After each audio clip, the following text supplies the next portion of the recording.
कार्तिक पूर्णिमा और मेष राशि और बार कौन सा है?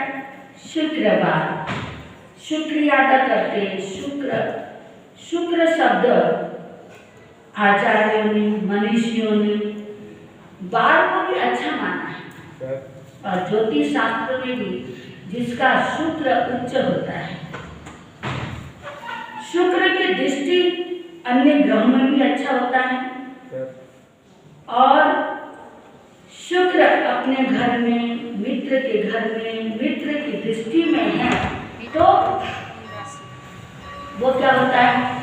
वो एकदम सुखमय जीवन जीता है जिसका शुक्र उच्च होता है या स्वग्रही होता है या फिर किसी दूसरे बुरे ग्रहों की दृष्टि ना हो।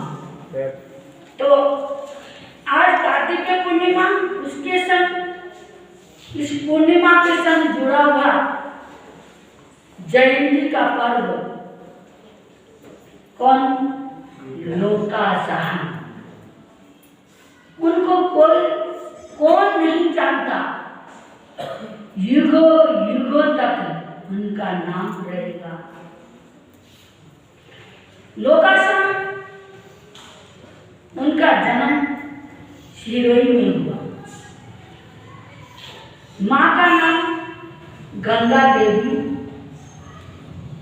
और पिता का नाम हेमा साहा।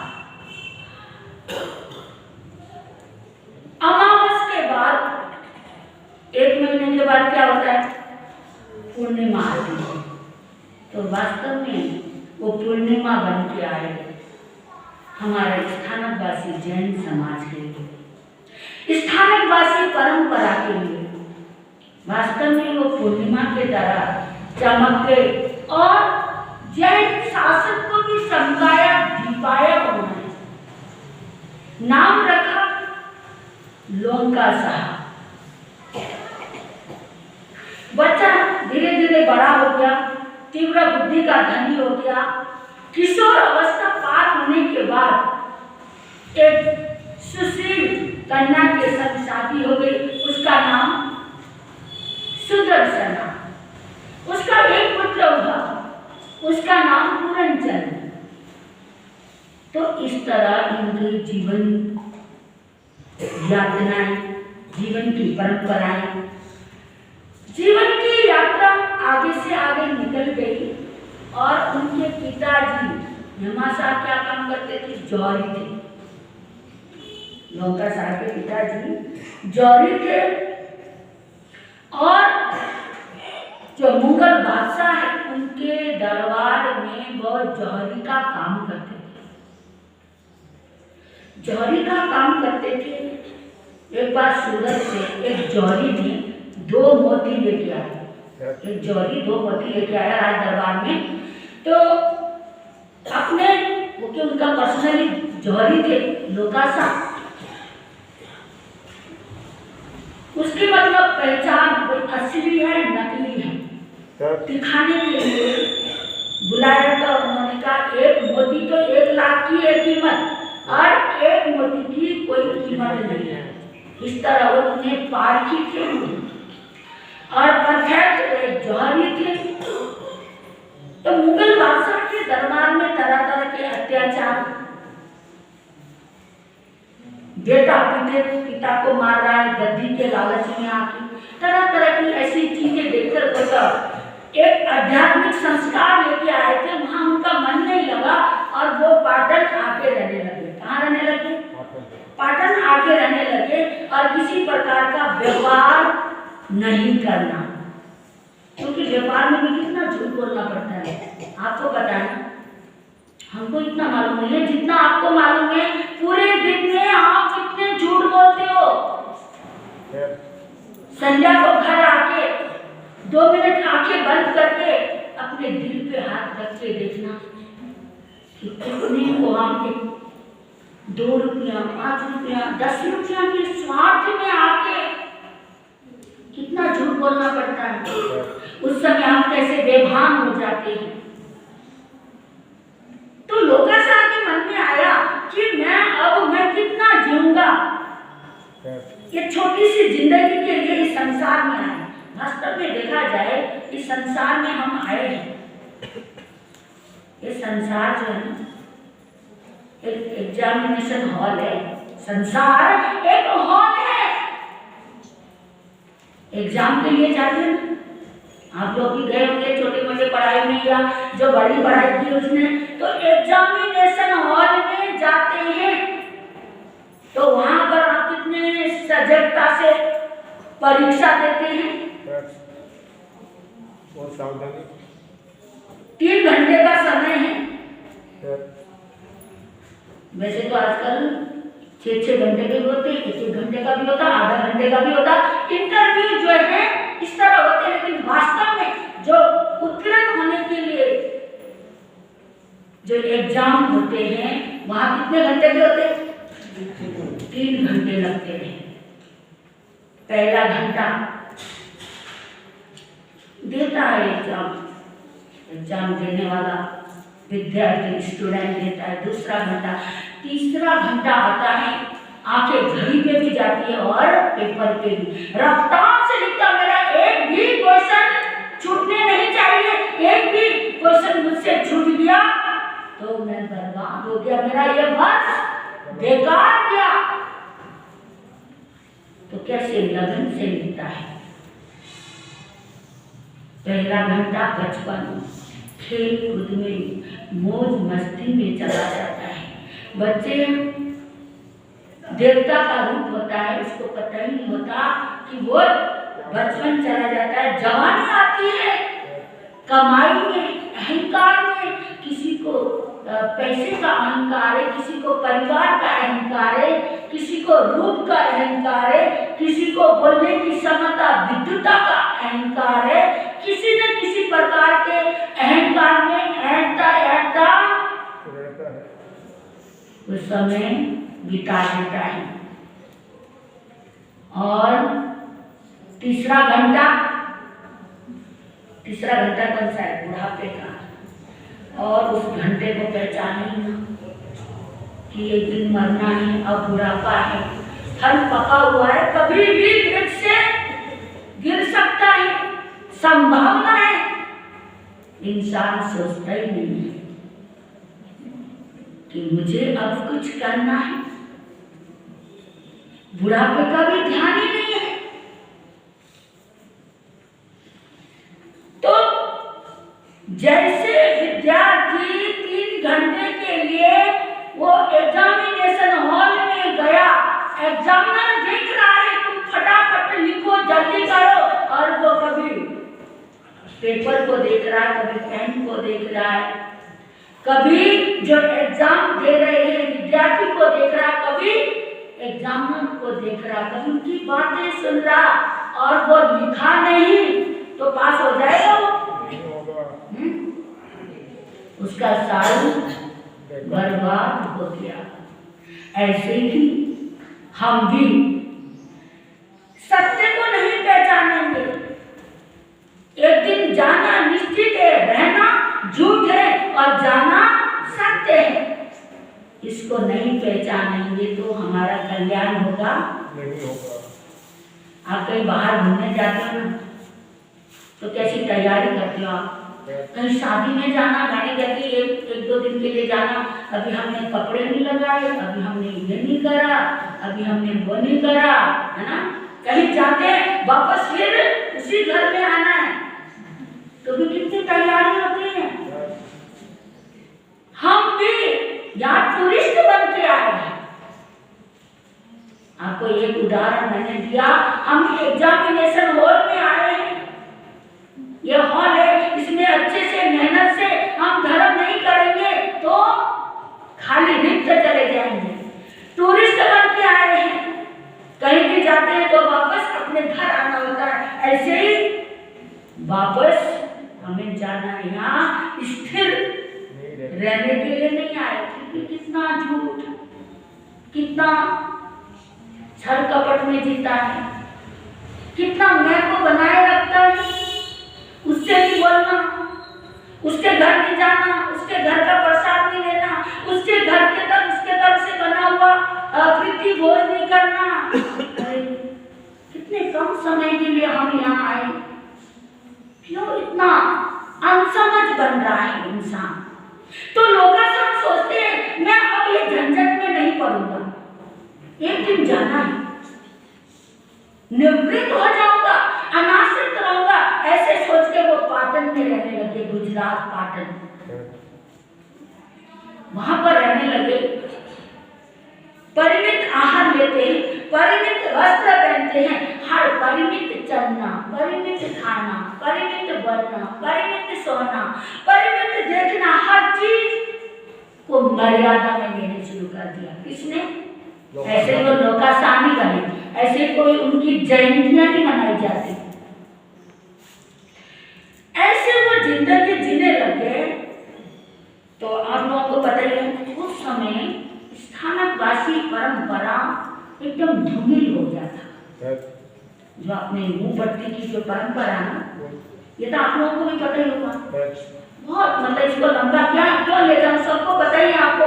बहुत इतनी समस्या हो गई थी, यति नाम के जो अब उनको संत कहें, मुनि कहें, श्रावक कहें, ऐसे यति परंपरा थी पूरे भारतवर्ष में, चाहे वो राजस्थान है, चाहे वो गुजरात है, चाहे वो कर्नाटक है, चाहे हरियाणा है, चाहे दिल्ली है, चाहे पंजाब है, चाहे यूपी है, पूरे भारतवर्ष में यति परंपरा थी। यति परंपरा में वो वही मतलब धर्म कर्म के बारे में वही उनको ही सुनाने का अधिकार था।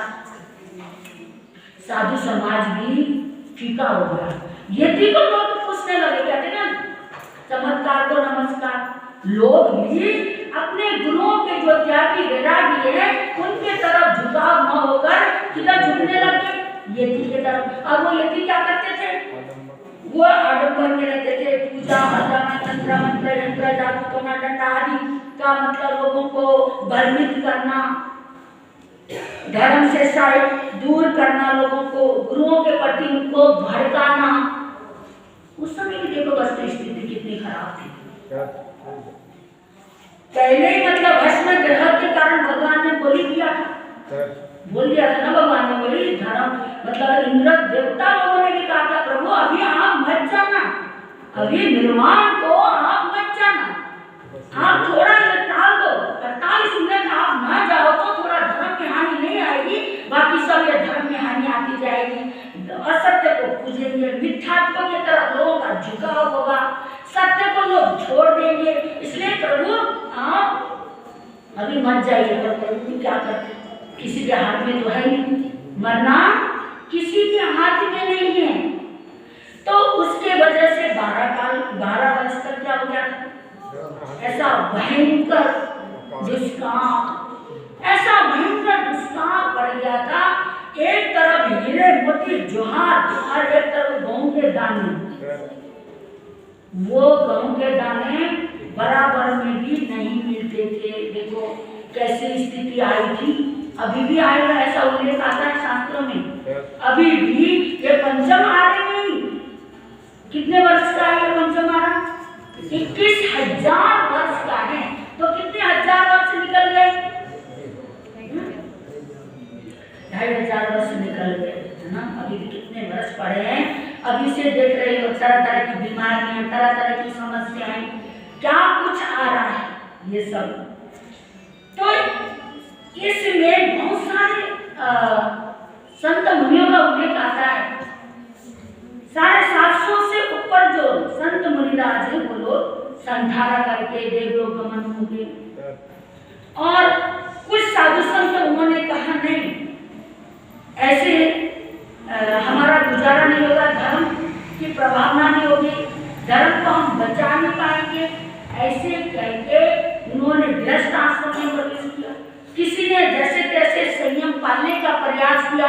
उस समय की नाजुक स्थिति थी बहुत ज्यादा, जिस समय 12.5 वर्ष का समय था, उस समय एकदम नाजुक समय था। तो ऐसी स्थिति में लोकासा ने एक नई क्रांति लेके आया। लोकासा कोई एक नदी या बावड़ी ऐसे बन के नहीं आए, वो एक मेघ बन के आए। मेघ हमें क्या कहते हैं, पानी। तो वो मेघ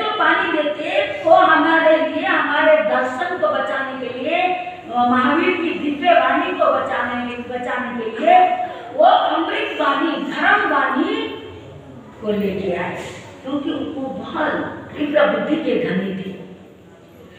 और अन्य दर्शन में ऐसा उल्लेख आता है, अपने वैदिक में भी देखते हैं, जब जब धर्म पे हानि होती है या कुछ अनर्थ होता है, तो ऐसी स्थिति में अवतारित पुरुष अवतार लेते हैं उनका संहार करने के लिए, उनको मारने के लिए। ऐसा उल्लेख आता है वेदों में, उपनिषदों में ऐसा आता है, जब जब धर्म संकट में होता है या किसी प्रकार का युद्ध होता है या कोई समस्या आती है, नरसंहार होता है, तो उनको समाप्त करने के लिए, उनको खत्म करने के लिए किसका जन्म होता है? अवतार का पुरुष का जन्म होता है।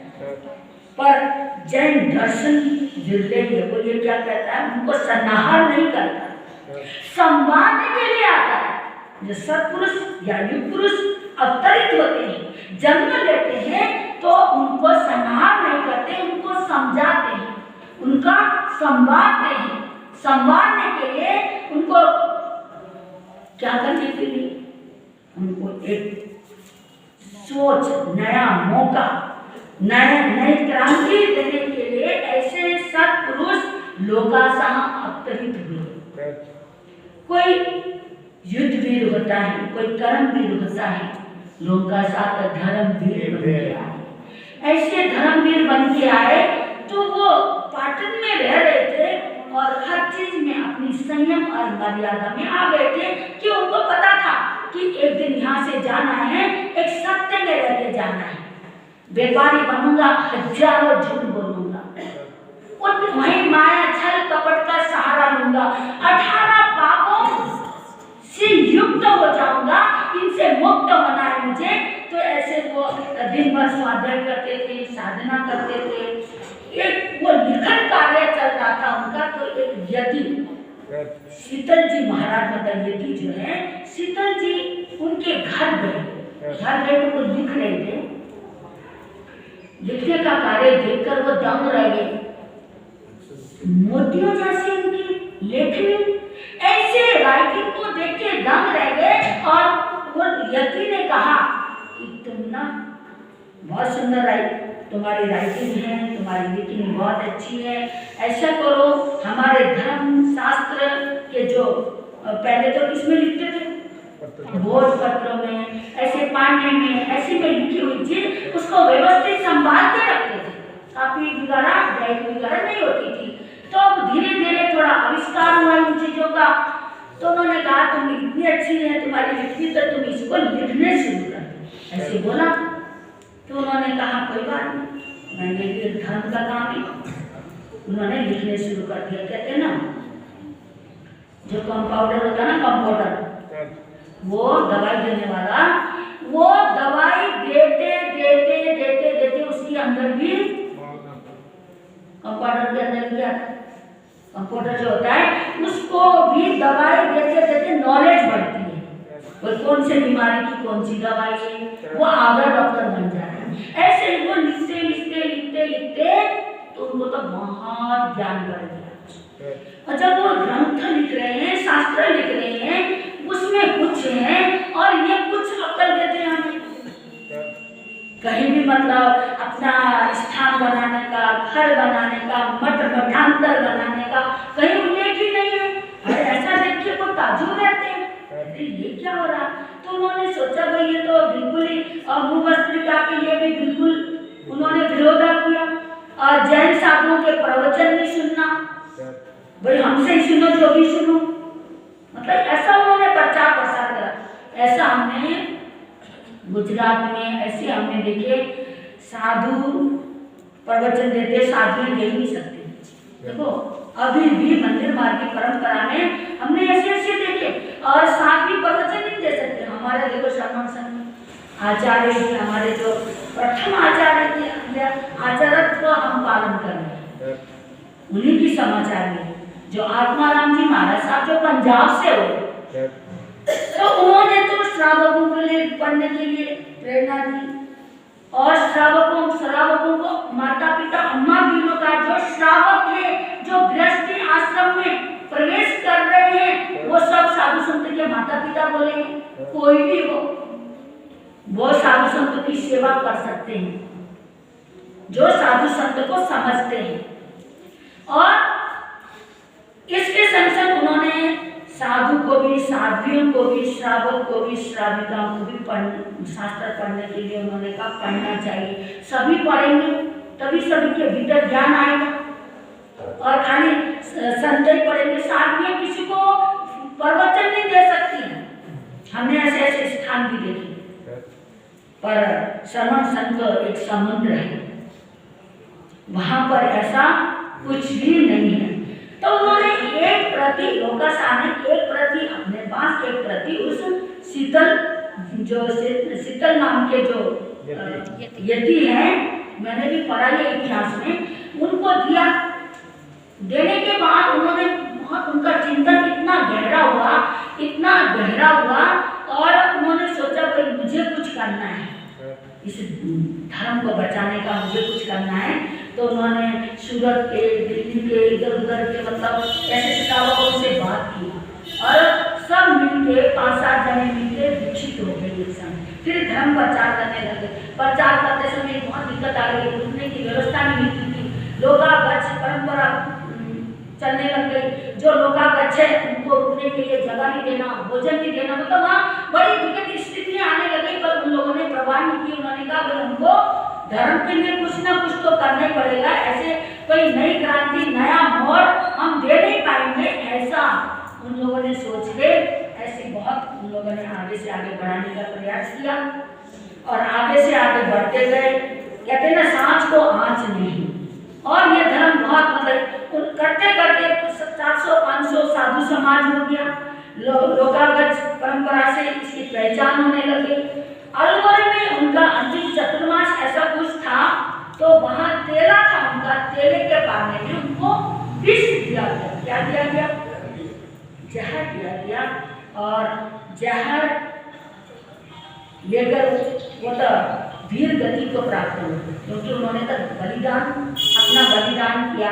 क्योंकि अन्य संप्रदायों के मन में ये था कि अब ये धर्म इनका सबसे नायक तो यही बड़ा, इसी ने आगे बढ़ाया इस धर्म को, इस स्थानवासी परंपरा को इसी ने, ये तो हमने तहस-नहस कर दिया था। महावीर स्वामी के बाद बहुत विकट स्थितियां आ गई थी, दुष्काल के कारण और ज्यादा भयंकर स्थितियां आ गई, क्योंकि बहुत संतों ने संसारा समाधि ले ली। तो बचा कुचा इसने करा, इसको खत्म कर देंगे तो धर्म परंपरा चलेगी, ऐसी धारणा जब उस समय कितना द्वेष वृत्ति थी लोगों के भीतर। तो इस तरह से द्वेष वृत्ति से वो तो कहते हैं ना कि बलिदान किसी का खाली नहीं जाता। देश के लिए कितने लोग बलिदान हो रहे, सरदार भाई पटेल है ना, किसने भी बलिदान किया, एक से एक बड़े से बड़े लोगों ने और छोटे से छोटे लोगों ने। उधर पंजाब में गुरु नानक के दोनों बेटे, इधर मेवाड़ में पन्ना ढाई, कितने लोगों ने बलिदान दिया, तो देश को भी आँच नहीं आया, विजय हुआ। ऐसे ही धर्म के लिए भी वो बलिदान हो गए, वीर गति को प्राप्त हो गए, निर्वाण को प्राप्त हो गए। पर उनकी जो कुर्बानी हुई उससे ये धर्म बढ़ता ही गया। तो आज उनका नाम, आज के दिन वो अवतरित दिवस है, आज के दिन वो अवतार हो गया था, उनका जन्म हो गया था। तो इसलिए ये चतुर्मास का लास्ट वाले दिन किसकी जयंती मनाई जाती है, किसको याद किया जाता है? 21,000 वर्ष तक ये शासन चलेगा महावीर स्वामी का, तो उनका नाम तो साथ चलेगा। तो ऐसे क्रांतिकारी संत हुए हमारे लोकाशा। तो जयंतियाँ देखो ना, चतुर्मास प्रारंभ में आचार्य सम्राट श्री आनंद जी महाराज साहब की जयंती मनाई थी, याद है आपको? 10-15 दिन के बाद तुरंत उनकी जयंती। फिर उसके बाद लगातार ये जयंतियाँ मनाते गए, है ना। मनाते गए आज लास्ट दिन भी लोकाषाढ़ की जयंती। तो मैंने भी जो सब्जेक्ट आपके लिए चतुर्मास प्रारंभ से ही इष्टानंद जी सूत्र के माध्यम से आप लोगों को स्वाध्याय कराया था 9 पुण्य के माध्यम से, जिसमें लगभग 9 पुण्य पूरे हो गए ना, कि नमस्कार करने से भी पुण्य की प्राप्ति होती है। आपको पता है शास्त्र भरे पड़े, राजा श्रेणी उसने नमस्कार किया, मालूम है, इतने संतों को नमस्कार करता गया, पसीने हो गया, लटपट हो गया, वस्त्र आभूषण से ऐसा सजा हुआ और एकदम पसीने से भीग गया, थक गया, सांस चढ़ने लग गया। तो बैठ गया, प्रभु ने मुस्कुरा के कहा, आज तक तुमने 6 नरकों का क्या कर दिया? 6 कर दिया, 1 रह गया। एकदम ऐसी ऊर्जा से आ गई उसके भीतर, प्रभु बस 1 रह गया, हाँ 1 ही रह गया, प्रभु मैं बंधन कर लेता हूं। नहीं, पहले तुमने निस्वार्थ बंधन नमस्कार किया, जहां स्वार्थ आ जाए वह नमस्कार भी काम का नहीं है।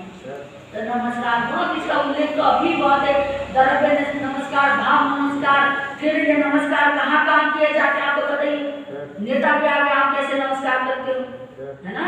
तो क्या उसमें कोई आप भावों से थोड़ी करते हो, आपके जो व्यवहार के नमस्कार होते हैं। और गुरुओं को भी किसी को जबरदस्त करनी पड़ता है कि उनकी संगीत में नहीं होती, क्योंकि लोग लाज के लिए ऐसे तो करना ही पड़ता है ना?